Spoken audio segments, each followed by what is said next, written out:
Hey, what's going on, guys? Welcome back to the Jeremy Scott Fitness Podcast, a radio show coming to you on this Friday night here with an episode titled How to Get Your Spouse, Your Partner, Your Husband, and Wife on Board with Your Healthy Fitness Lifestyle. So if you are the partner who is the healthier of the two, you're leading from the front, how in the world do we get our partner to be on our level? That is what we're talking about here. Heavily requested by you guys. My homie Travis Merritt actually sent me a short snippet on this. I've done a podcast as well previously titled How to Eat Healthy Despite Your Partner, where we talk about only the eating aspects of it, if you guys want to give that a listen. But I'm going to dig into how do we get our loved one to be, on our level in terms of living a healthy lifestyle. When I say healthy, I don't just mean eating. I don't just mean training. I mean, physically, mentally, spiritually, emotionally healthy. In terms of finances, in terms of how you're spending your free time, how you communicate with each other, how you speak to each other, the words you use. Everything in life it's all fitness and it's all not fitness, as we say here. So, but real quick, before I dig in deep, reminder, our 50 Days of Fitness Challenge is kicking off on November the 11th. You guys have until November the 9th at, I believe, about probably midnight to register. Today is November the 8th, so you have about 36 hours to get down with that. If you're interested, hit me up ASAP. I have a podcast discount code for you guys where you can rock out with us the last 50 days of the year to hopefully, stay on track, not tank all the hard work you put in over the last 10 months, and then obviously just head into 2020 kicking ass and not feeling, bloated, lethargic, and gross, and feeling like you're starting back from square one. So that is out there for you guys. But today's episode, which is heavily requested by you guys, how do I get my partner to live a healthy lifestyle? How do I get my partner to eat better? How do I get my partner to be more active? Or join a fitness challenge, or join my gym, or work out with me, or just work out more in general? How do I get them to budget money? How do I get them to get better quality sleep? How do I get them to eat more green vegetables? How do I get them to make a real change in their life? The answer is pretty simple. You don't. And I know that's not the answer people wanted to hear, or they thought I was going to share some, golden nuggets of information, but you do not get people to do anything. You can help them. You can educate them. You can try to motivate them and inspire them, and you can lay out all the pieces of the puzzle, but they have to really want to do it. And I know a lot of you guys are listening like, well, what the hell is this podcast about then? But hear me out when I say this. You have to remember that if you're the healthy person in the relationship, whether you're, the more responsible person, you budget financially for the family, you're the one who, takes care of, all the important things. You dot the T's, you cross the I's, you're the healthier eater, you're the more active person, you're just the one who, kind of has their shit together in a couple areas of life that your partner may be lagging behind slightly. You have to understand that you're being active and you're eating right. You're doing it for you. You're not doing it for them. And that's where the conversation has to start. You're not riding the assault bike for your wife. You're not doing burpees for your husband. You're not pushing a sled for your kids. Now, those people might benefit from you being healthier, happier, sexier. They might want to have, if it's your husband or wife, they might want to have sex with you more because your ass is super tight or your abs are smoking and they're attracted to you, and so it spices things up in that, right? That's cool. And your kids might benefit from it because you have more energy and you can pick them up and you can play with them and you can do stuff. That's awesome. And your coworkers might benefit from it because you're a better team player. You're mentally clear. You have things in check. You're just a responsible person and you're putting in the work. But you have to remember, you are doing that for you. You're not doing it just for them. Even though they may benefit from it, you are riding the assault bike because you care about it.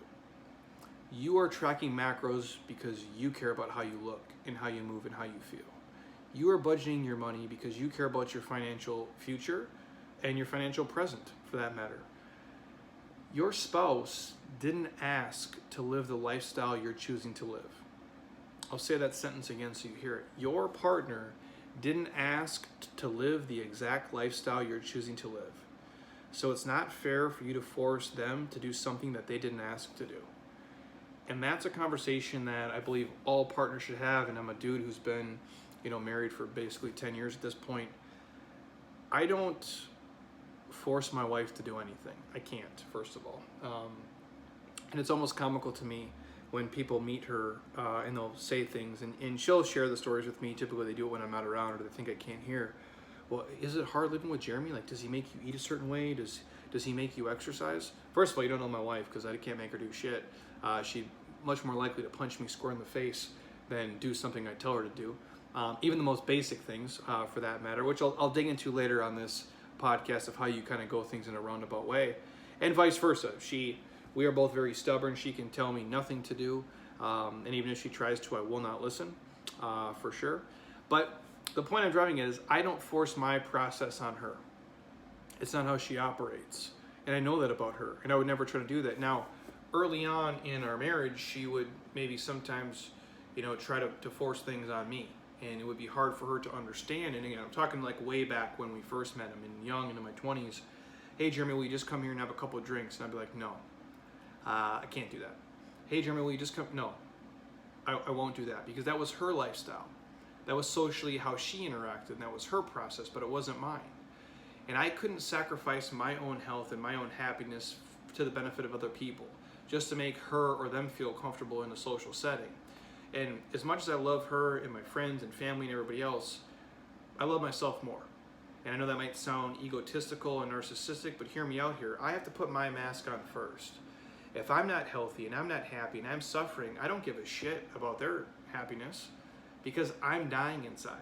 Like, I know sometimes I can have a drink or two, and sometimes I can't. And I've gotten better as I've gotten older, but coming from like an alcoholic background, like, I can't control myself in certain settings. And I don't think you want a 220-pound gorilla who's had 20 beers running loose, peeing his pants and headbutting walls. It's not a scenario you want to be in. But my wife couldn't understand why I can't just go and do this. I'm like, well, now she's been with me for a decade. She understands I'm an all or nothing human. So I had to pick and choose my spots, and that would be her trying to force her process and her lifestyle on me. No different than I'd be like, hey, Heather, come in here and push the sled with me for the next 30 minutes. And it's like, well, that sounds terrible. That's not her process. Now, she loves fitness and she loves to be active, sure, but she'd rather hike, bike, swim, paddleboard, or snowboarding than do split squats and push the sled. I'm more about efficiency, and I'm about the outcome as much as the process. She loves to play way more than I do. So again, I can't push split squats and the sled on her, just like she can't push snowboarding on me. It's the same thing here, you guys. You have to know personality types. That's why your spouse and your partner didn't ask to live the lifestyle you're choosing to live. It'd be no different than them trying to force you to live a life that you don't want. So if you're with somebody who drinks more, if you're with somebody who eats shittier food, if you're with somebody who sleeps in and doesn't want to work out, how would you like it if they forced that lifestyle on you? You wouldn't like it one bit. Maybe you'd even rebel against it a little bit, right? You have to understand your partner probably feels the same way when you're pushing fitness, when you're pushing tracking macros, when you're pushing budgeting finances, when you're pushing not drinking as much on them. Now, again, I'll say this for the third time. My healthy people, I am with you. I think you're in the right. However, you can't go about it the way you're going about it. That's why it hasn't worked. In all seriousness, if you want to see your partner live a healthier lifestyle and jump on the fitness bandwagon, or budget money like you budget, or be more open emotionally with you, whatever the goal is you're trying to get from them from a health perspective, you have to lead by example, and you have to have results to show it. The proof's in the pudding. It really is. Let them see how much stronger you're becoming. Let them see how you're losing weight, how you're dropping body fat, how the inches are melting away, how you're changing dress sizes or pant sizes, how you have more energy, how you have more mental clarity, how you're letting go of the comparison game shit, how you feel financially, you're becoming independent from the system and buying all the shit you thought you had to have, how you're looking sexier, and overall how you're just living a better, more mindful, gratitude-filled perspective lifestyle. That's the game. As we say here, more is caught than taught. They're going to catch you doing more things than the shit that you're saying to them. Because you can say all the right stuff, but when you put the pieces in play and they can actually watch the process, that they can see you change, that, my friends, is where the power comes into play. And there's not a person on the planet who can't admire hard work and doesn't like really appreciate it, right? There's not a person on the planet who can't just stop and say, wow, I get it. Serena Williams dedicated herself to becoming the most badass tennis player of all time. There isn't anybody who says, wow, I understand the dedication Kobe Bryant has put in to chasing down Michael Jordan. He's given up his life. He's dedicated it to a craft. I can see it. It's inspiring. Even if you don't play tennis or you don't play basketball, you see the consistent, dedicated effort and time people put into something. We appreciate it. Your partner will do the same for you. I promise. They're going to watch you. They're going to see it happen. They might even challenge you at first. But when they see you, the person they see every single day, slowly changing, slowly living a better life, they're going to come around to the idea and they're going to be gravitating towards the decisions and the lifestyle you're choosing and you're making. Now, it might take longer for some of you than others if you have a stubborn spouse or honestly, I'll say it this way. If you're a woman trying to get a dude to do it, I think it's going to take longer because we're men and we're stupid and we make dumb choices and we're sometimes more stubborn than women. Although I'll say this, in the last 2 years, I have seen much healthier men than I've seen the first 15 years of me being in this life. And I don't know if that's the internet or technology is aging people down or men are becoming more educated and they're not taking this, overly masculine approach that they know how to do everything and that they actually do need help and guidance and coaching. I think that's probably a big part of it because for years I would see women come in here 38 years old, 45 years old, 52 years old women who are smoking hot, eating amazing, taking care of themselves, doing tissue work. They have great hair, they have great skin, they're just doing all the right things and their husbands come in, and no offense, you always wonder like what the hell is this woman doing with this dude? Because this dude looks like a slob, like he's a bag of shit who doesn't care about himself. And I'm not doing it from a judgmental standpoint, it's just the truth. Like they didn't keep up with their wife. Their wife was the, if you're talking NCAA tournament, the wife was the 1 seed and the dude was the 16. And you just didn't really understand how that upset could happen, but it was happening. Now I see dudes leading from the front, which is really impressive. And it's nice to see the shift here. And I think education across the board has changed. So I will say this, if you're a woman trying to get a dude to do it, it's probably going to take a little bit longer. If you're a man, and you're trying to get your wife to level up, I think she's going to be more inclined to make the change because women tend to be just smarter than us and not as stubborn. Not always, but most of the time. At least what I've seen here, doing this for 15 plus years. So again, you have to understand if you're the healthier partner, you're doing it for you.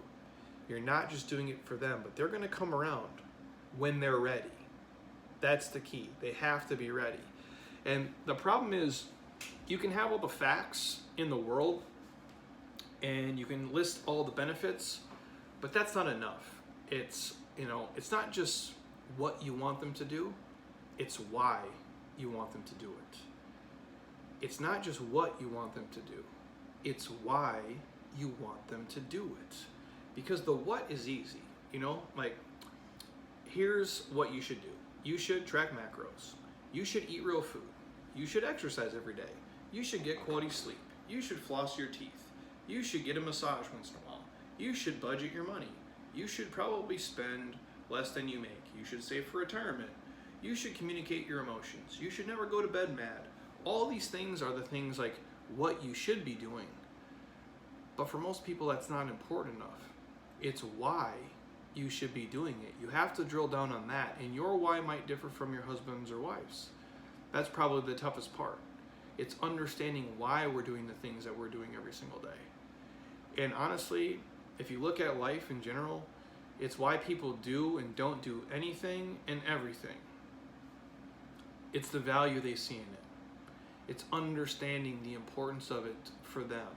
And what's the trigger that really sets them off? What's the thing that, scares them straight and makes them make a snap decision and actually just flip a switch? And I'll give an example here. I don't know this, 100%, but I'm pretty sure. I remember my dad smoked cigarettes for probably the better part of, 35, 40 years. And I remember, like it was yesterday, like he smoked Cools. And if you guys know what Cools are, it's the cigarettes, the white box, green. and it was cool. K-O-O and L. I don't even know if they sell them anymore. First of all, I can't believe how expensive cigarettes are. I can't believe somebody would spend fucking $9 on a pack of cigarettes and smoke a pack a day, when if you invest that same amount of money, you'd be a multi-millionaire. It's just insanity to me. But obviously that's, comes with addiction and those things. But anyways, my dad would smoke cool cigarettes, menthol. And I can still smell them to this day, because he would just, puff heaters like it was going out of style. Probably a pack a day, maybe more, maybe less. But I remember one day he just quit.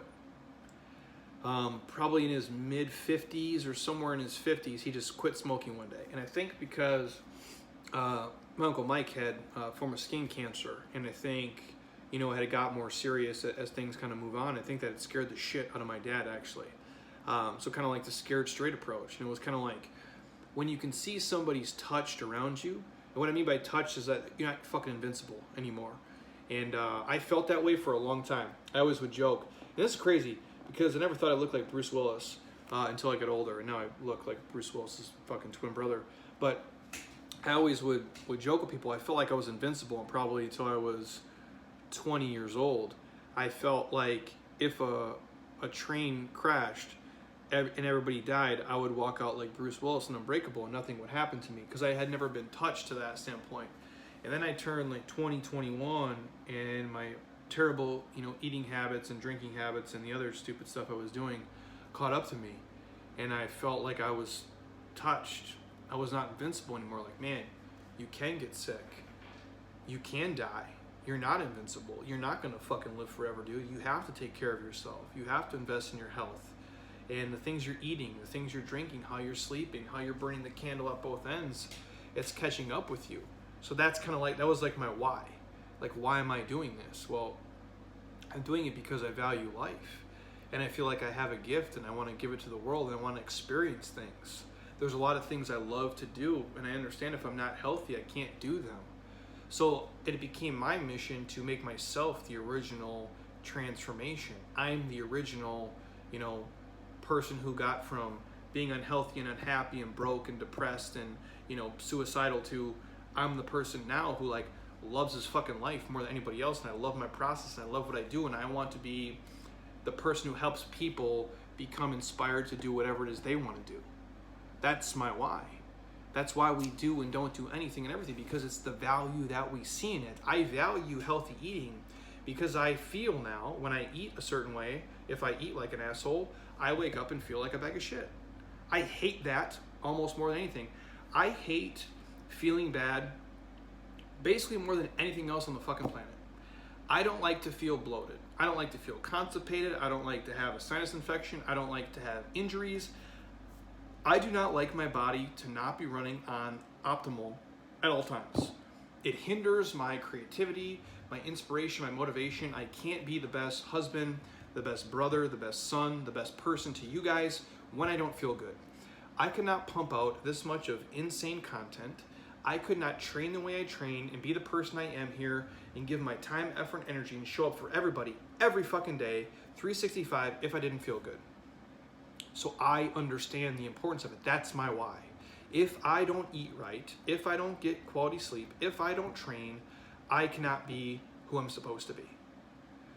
And the reason why people don't eat right, the reason why people don't budget money, the reason why people don't read books and don't do mobility work, and they don't meditate, and they don't floss, and they don't, believe in, openly communicating with their husband and wife, is that they don't find value in it. It's as simple as that. People aren't tracking macros, people aren't eating real food, people are drinking consistently because they don't see value in doing something different. They don't have a compelling enough why to make a change, to make a shift. They haven't been touched yet, if you will. They can't see the harm in doing things in real time. It doesn't seem real to them because it's not happening instantly. And that's what I want to drive it here.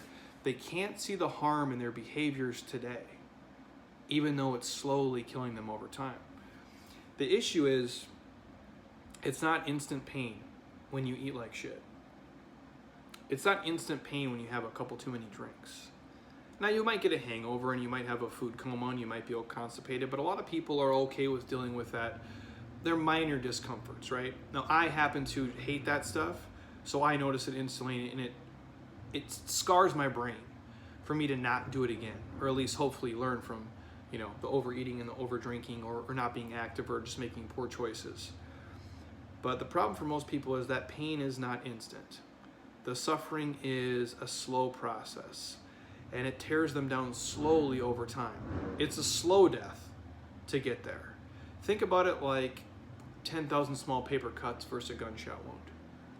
If you made these poor eating choices and it literally just, felt like a gunshot wound, people would be less inclined to do it. When you ate 14 cupcakes, if it felt like burning your hand on a fucking stove, you probably wouldn't eat 14 cupcakes again. The problem is when you eat 14 cupcakes, it gives you this sugar high. And man, I understand it. I get it. It's addicting. I really do. But you have to think of it as like these 10 small, 1,000 small paper cuts over time that's killing you. And the fake example I'm going to give here is the boiling frog fable. Now, I believe like they've dispelled this myth like a million, different ways over time, but it works for this example. And here's how I look at, chronic overspending. And I'm not talking like, if you're a person who's trying to get out of debt and you're spending, an extra $4 a day, it doesn't feel like a lot because it's, I'm only $4 over budget. But that $4 compounded over 365 days, compounded over 10 years, now we're talking real money.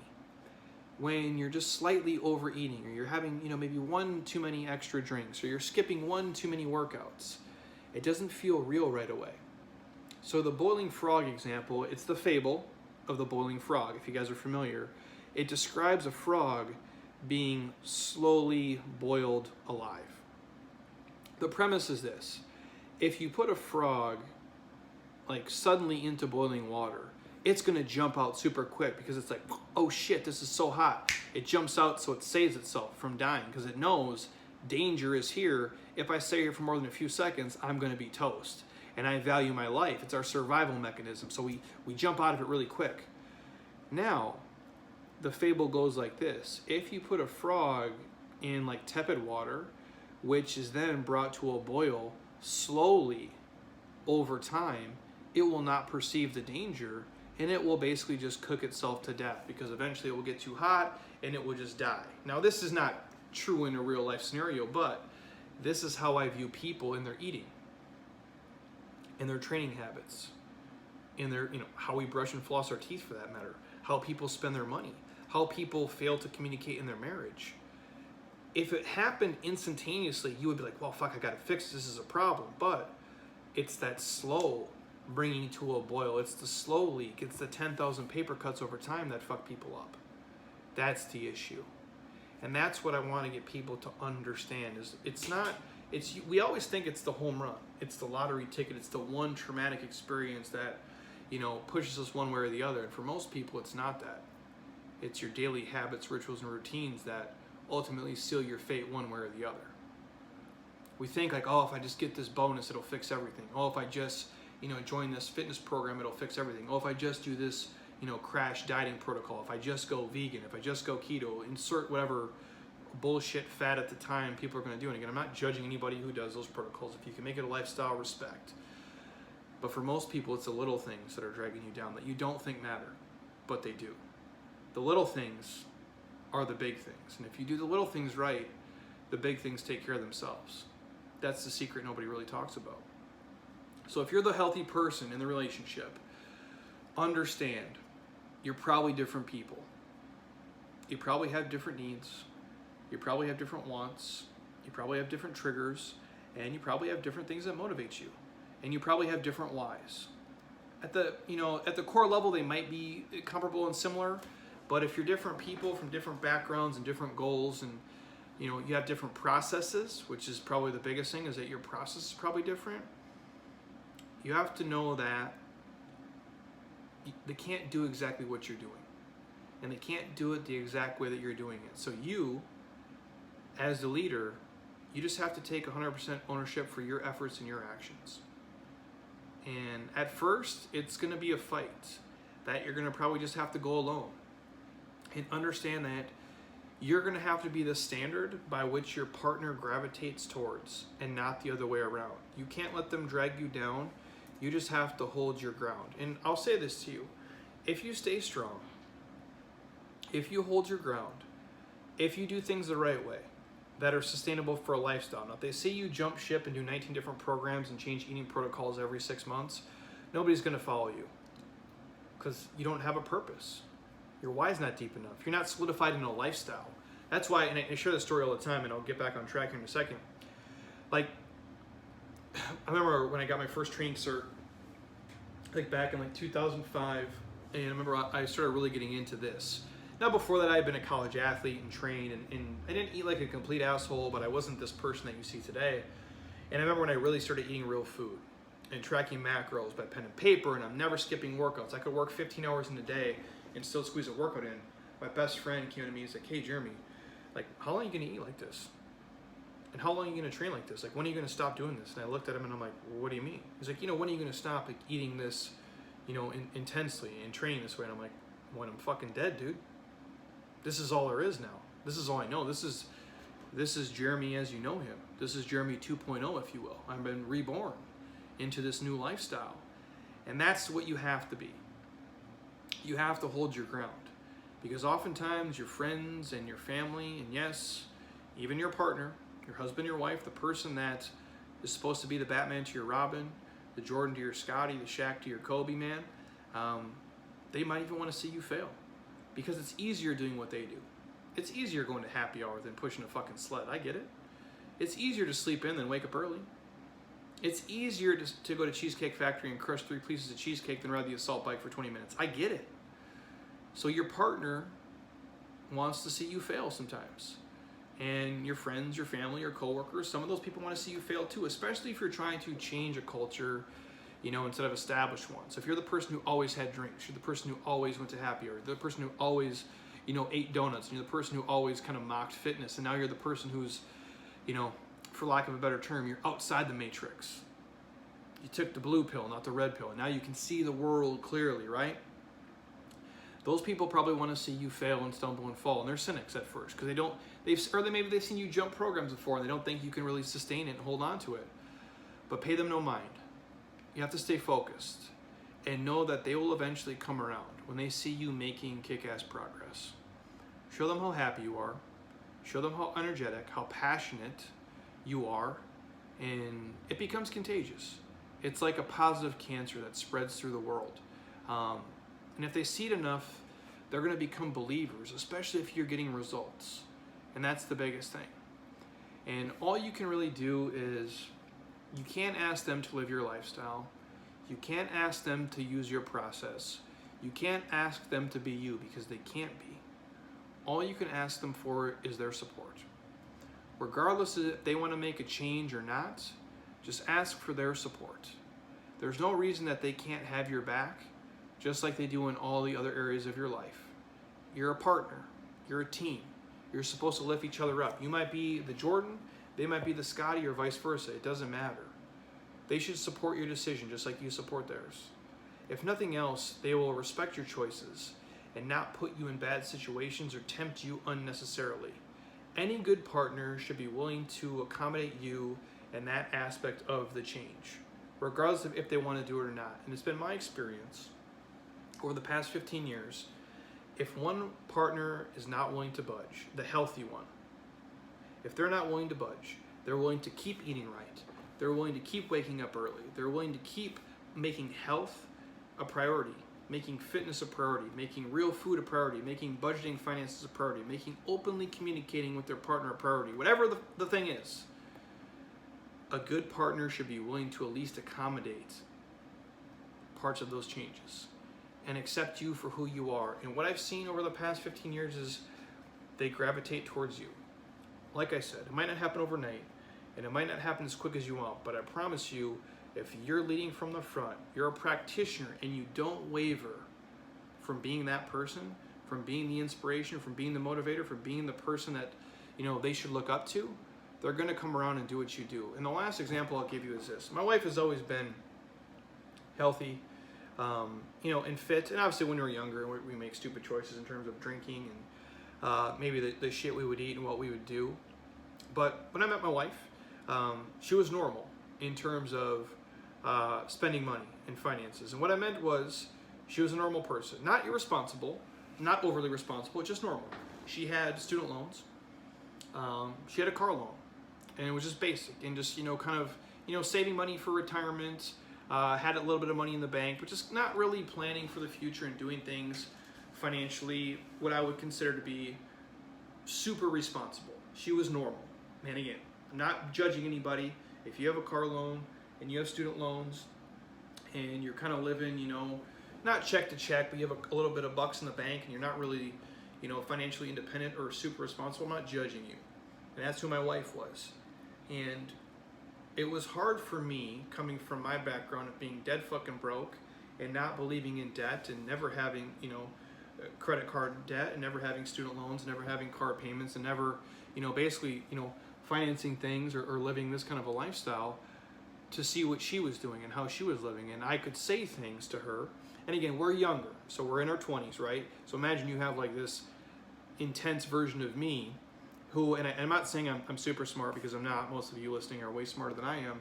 But in terms of common sense and EQ, I do think I have something that a lot of other people don't. And I realize that as I get older and older. So I'm 27, 28, and I'm saying things to her that have to sound utterly fucking crazy. Now, to me, they're normal. And I know to her, she has to be listening to me like, who is this alien that I'm going to marry?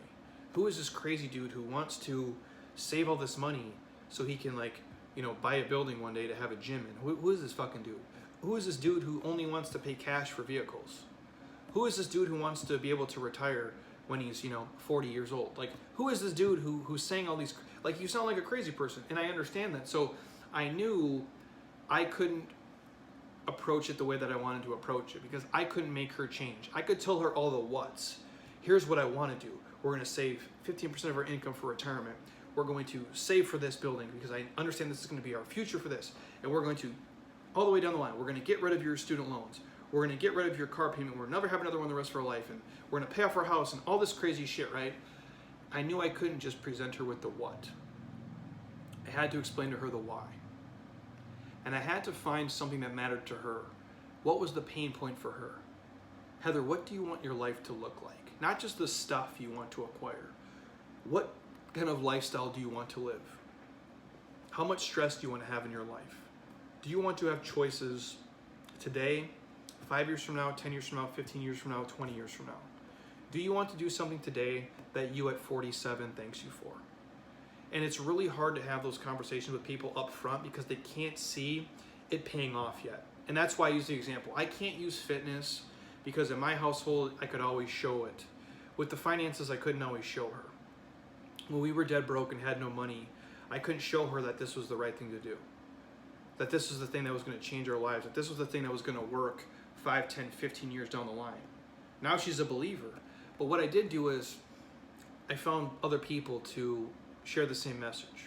So what I did, and I've shared this before on other podcasts, some of the best money I ever spent was taking my wife to entre leadership, taking my wife to personal development conferences, whether that be Chris Hogan, Dave Ramsey, a Christy Wright, a Tony Robbins, an E.T., a Hardy, whatever it may be, and introducing her to other people, or as she finds other podcasts that she likes, or buying her audiobooks, or buying her other podcasts of powerful women, which is what she, associates with much more than men, because she is a powerful woman herself who's in business and is successful and crushes it.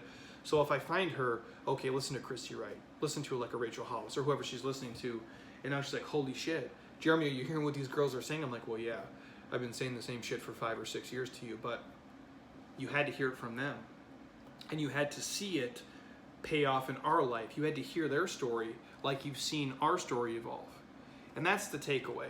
It's just presenting it to your partner in a way that matters to them and is important to them. And again, you can give them all the what's in the world, but sometimes they have to find out the why for themselves.